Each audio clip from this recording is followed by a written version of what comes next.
6वी zone मराठीमध्ये मी 6वी तुमचं खूप खूप मनापासून स्वागत करते.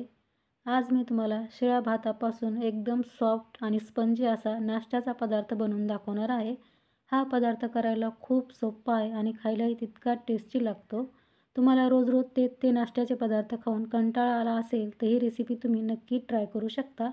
चला तर मग आता वेळ न घालवता पटकन रेसिपीला सुरुवात करूयात. पण त्याआधी नेहमीप्रमाणे एक छोटीशी रिक्वेस्ट आहे.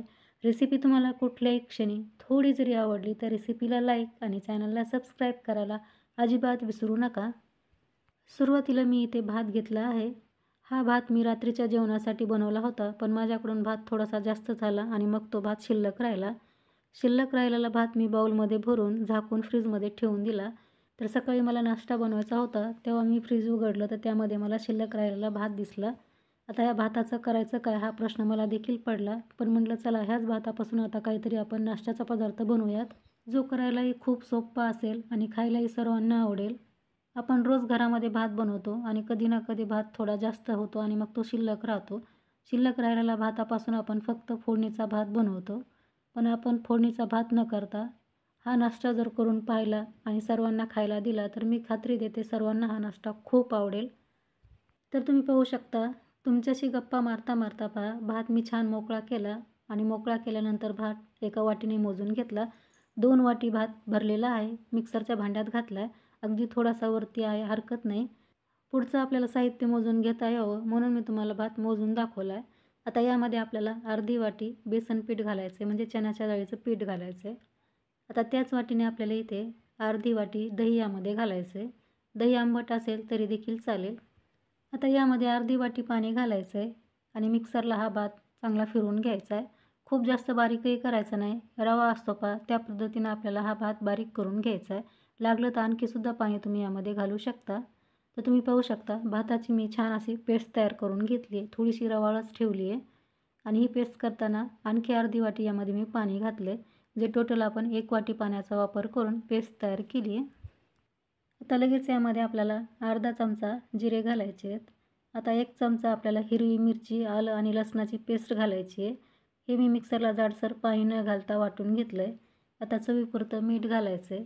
मीठ आपण भात शिजवताना देखील घालतो, ते लक्षात ठेवूनच इथे मिठाचा वापर करायचा आहे. आता चिमूटभर हिंग घालायचा आहे. आता 3 चमचे यामध्ये आपल्याला रवा घालायचा आहे. आपण भात शिजवून घेतलेला होता तो खूप मऊ असतो, त्यामुळे याला बँडिंगची गरज असते, तर थोडासा रवा देखील आपल्याला वापरायचा आहे. आता मी मिक्सरचं भांडं विसळून यामध्ये 2 चमचे पाणी घातले, कारण त्याला हिरवी मिरचीची पेस्ट राहिली होती ती वायाला जायला नको म्हणून.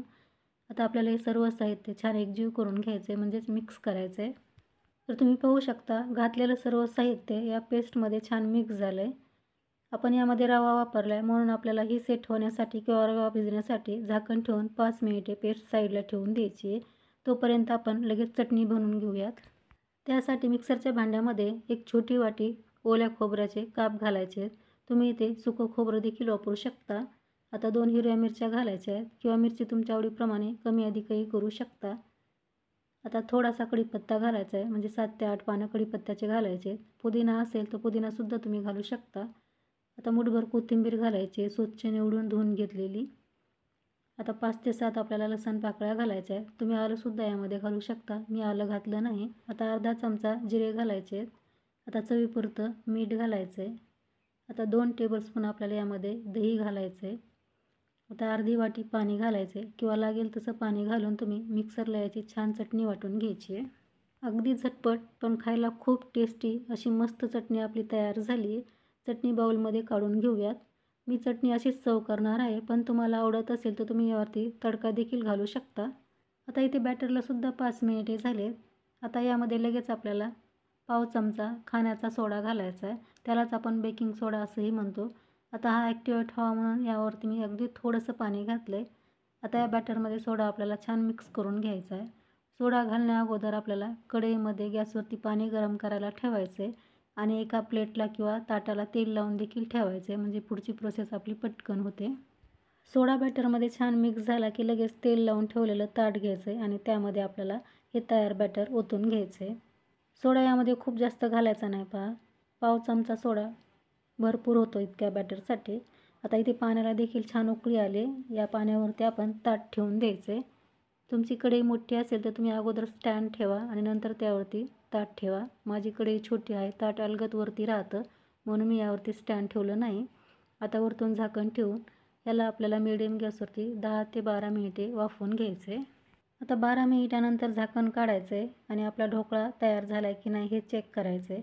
एक टूथपिक घ्यायची आणि मध्यभागी आपल्याला टूथपिक घालायची आहे. टूथपिक पहा कोरडी आली तेव्हा समजायचं ढोकळा आपला छान वाफलेला आहे. टूथपिकला जर बॅटर चिकटून आलं तर आणखी थोड्या वेळ हा झाकून ठेवून चांगला वाफू द्यावा. आता मी गॅस बंद करते. आता हा ढोकळा आपल्याला पूर्णपणे थंड करून घ्यायचा आणि नंतरच कट करायचा आहे. ढोकळा थंड झाल्यानंतर सुरीच्या सहाय्याने आपल्याला याला कट करून घ्यायचे.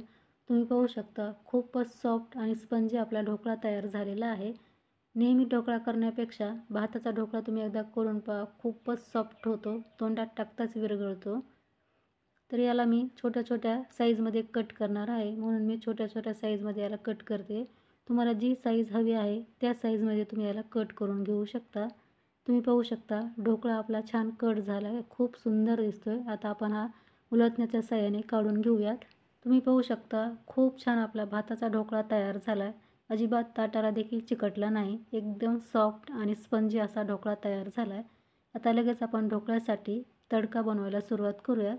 त्यासाठी मी गॅसवरती कढई ठेवली आणि यामध्ये आपल्याला एक छोटी पळी तेल घालायचे. खूप जास्त तेलाचा इथे वापर करायचा नाही. आता तेल चांगलं तापलं की यामध्ये अर्धा चमचा मोहरी घालायची. मोहरी आपल्याला चांगली तडतडू द्यायची आहे. आता 2 हिरव्या मिरच्या कट करून घालायच्या आहेत. आता 10 ते 12 कढीपत्त्याची पानं घालायची आहेत. आता 2 छोटे चमचे तीळ घालायचे आहेत. आता हा तडका आपल्याला थोडासा फ्राय होऊ द्यायचा आहे आणि गॅस कमीच ठेवायचा आहे.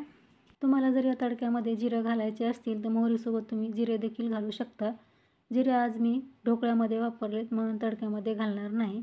आता यामध्ये आपल्याला 1 चमचा सांबार मसाला घालायचा आहे आणि अगदी पाव चमचा काश्मीरी लाल तिखट घालायचं आहे. फक्त कलरसाठी यामध्ये मी काश्मीरी लाल तिखट घातले.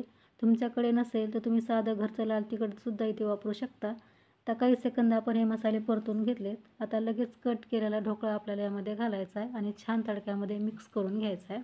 ढोकळा मिक्स करत असताना आपल्याला गॅसची फ्लेम लो ठेवायची आहे आणि नंतरच ही प्रोसेस करायची आहे.